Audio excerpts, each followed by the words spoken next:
Mga kapuso, pag sinabing Filipino time, malamang daw ay late ang dating. Yan po ang target baguhin sa batas na pagsunod sa Philippine Standard Time.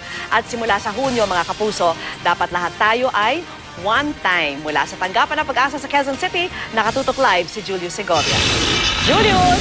Vicky, simula sa June 1, dapat itama at isabay na sa Philippine Standard Time ng DOST Pag-asa ang orasan sa lahat ng tanggapan ng gobyerno at maging sa mga pribadong kumpanya.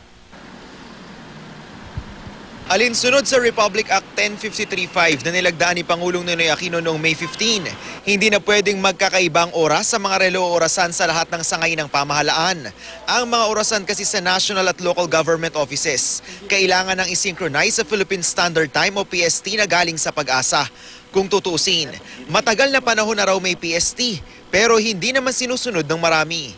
Noong paman ay meron na kaming display sa aming mga website at sa lahat ng sangay ng mga DOST.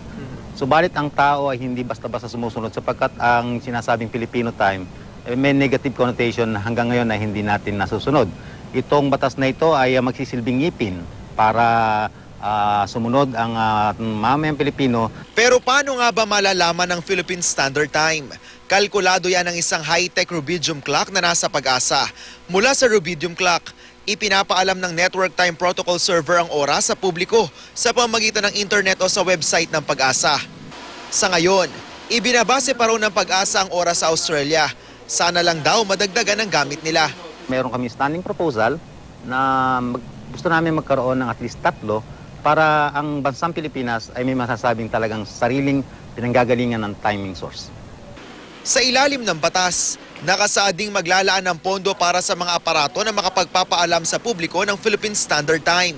Kaya ngayon pa lang, hiningi na ng Pag-asa ang tulong ng nasa pribadong sektor gaya ng media.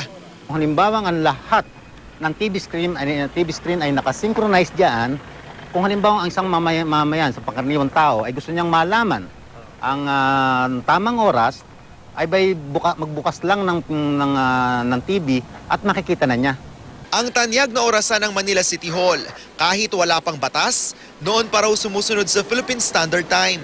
Halos lahat ng tao pag napadaan dito sa nakatingala sa relo, na rin dito ng mga karamihan Manileño, itong tower clock na pinakaorasan nila eh. Ayon sa isang sociologist, hindi naman daw sa laging late ang mga Pilipino. Ang Filipino time daw, hindi rin kasalanan ng mga Pinoy. Nung panahon ng Kastila kasi, ang Pilipino minsan, inuutusan nila o pinakikiusapan na malate.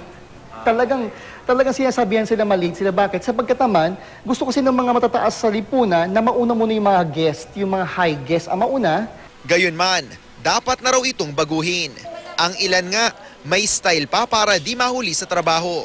Pag-advance ng time para natataranta na ako pero hindi pa po pala ako late.